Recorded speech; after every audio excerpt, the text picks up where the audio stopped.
क्या आपको पता है एटीएम ऐसे क्यों लगाया जाता है? आप एटीएम जरूर गए होंगे, आप एटीएम में देखा भी रहेगा एटीएम में एसी क्यों लगाया जाता है।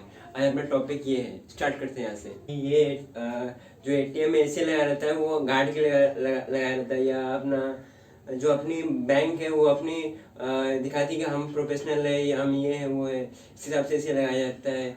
जो भी है ऐसा कुछ भी नहीं है, जो कि इसके लिए अपनी जो बैंक है उसके एसी नहीं लगाती है। अगर आप ये सोचते हो कि बैंक इसलिए लगाती रहेगी, इसके पहले जान लो कि जो पहले अपने इंडिया में पूरा एटीएम लगा था, पहले HSBI ने लगाया था। पहले फर्स्ट टाइम में मुंबई में एटीएम लगा हुआ था, तब वो HSBC ने फर्स्ट टाइम मुंबई में एटीएम लगाया, जो कि एक साथ 1500 एटीएम फिट गए थे, जो कि वो 1987 में एक साथ फिट हो गए थे, एक साथ मुंबई में लगाए गए थे। क्या आपको पता है पूरे वर्ल्ड में पूरे एटीएम कितने लगे हुए? टोटल पूरे लगे हुए 35 लाख 3.5 बिलियन पूरे वर्ल्ड में एटीएम लगे हुए हैं अभी तक। एटीएम बहुत टाइप के होते हैं, जो कि बैंक के बाहर लगाया रहता है एटीएम, उसे ऑन साइट एटीएम कहा जाता है, क्योंकि वो बैंक के बाजू में होता है। और जो दूसरा एटीएम जो रोड पे इधर उधर रहता है उसको ऑफ साइड एटीएम कहा जाता है, क्योंकि वो बैंक से दूर होता है और रोड पे इधर उधर रहता है, उसको ऑफ साइड एटीएम कहा जाता है। एक एटीएम और आता है जो कि ग्रीन लेवल एटीएम रहता है, जो कि एग्रीकल्चर से रिलेटेड रहता है, और वो पूरा ग्रीन एटीएम रहता है और एग्रीकल्चर से रिलेटेड एटीएम रहता है उसकी। इस एटीएम को ग्रीन लेवल एटीएम कहा जाता है, क्योंकि पूरा ग्रीन होता है और एग्रीकल्चर से रिलेटेड एटीएम रहता है, इस हिसाब से ग्रीन लेवल एटीएम कहा जाता है। और भी हमारे इंडिया में ढेर सारे टाइप के एटीएम होते हैं। एटीएम बोलने वाला एटीएम, जो कि वो एटीएम बात करता है। अहमदाबाद में एक एटीएम लगा हुआ है, जो कि यूनियन बैंक ने लगाया हुआ है, और वो उससे बात करोगे उससे काम करेगी वो।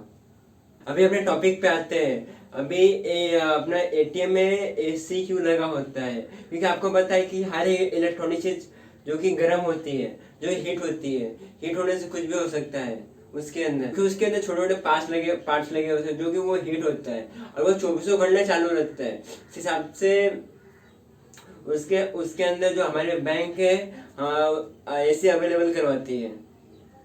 आपको घंटा अपना एटीएम भी चालू रहता है, पर 24 घंटा अपना राउटर भी चालू रहता है और सीसीटीवी रहता है और वगैरह वगैरह। पर जो अपना सीसीटीवी है वो खाली अपना वो करता है, छोटा सा, उसको भोजन से लगा नहीं सकते अपन एसी। इस हिसाब से छोटा सा कूलिंग रहता है, ऊपर हम लोग कूलिंग से ले लेते हैं, और भोजन से ऐसे लगा कुछ तो हो नहीं सकता उसमें हीट करता है। इतना अपन उसको एसी ला, इतना छोटा सा भोजन से कुछ एसी तो ला नहीं सकते उसको। कूलिंग के हिसाब से थोड़ा बहुत रहता है उस पर, इतना बड़ा एसी लाना उसमें इम्पॉसिबल है, क्योंकि देखो इलेक्ट्रॉनिक चीजें है, उसको इतना बड़ा एसी ले नहीं सकते। और जो अपना एटीएम है, वो एटीएम जो कि पैसा निकालता है, जो कि आपको पैसा निकालने गए जहाँ पे उसके आइस आपको हीट हो रहा है या हैंग हो रहा है, वहाँ पे हैंग हो रहा है। जहाँ पे आपने 500 रुपये निकाला, 500 निकालने कैसे आपको 2-3 हज़ार दे दिया उसने बड़बड़ा के, तो आप तो ले लोगे और बैंक तो घाटे में चले जाएगी। प्रॉब्लम ये है। इस हिसाब से हमारे जो एटीएम है इसके लिए लगाया जाए। आपको पता है कि जो अपना एटीएम है, एटीएम 24 घंटे चालू रहते हैं, इसके हिसाब से उसमें ऐसा इतनी बड़ी एसी लगाया जाता है।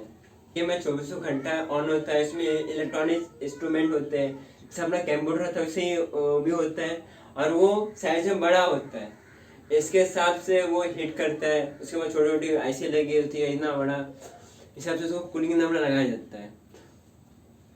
और जो उसके अंदर साउंड आता है, जो नोट गिनने का साउंड आता है ना, वो एक्चुअली नोट गिनने का साउंड नहीं रहता है, वो वहाँ पे साउंड एक्सलेट करता है। साउंड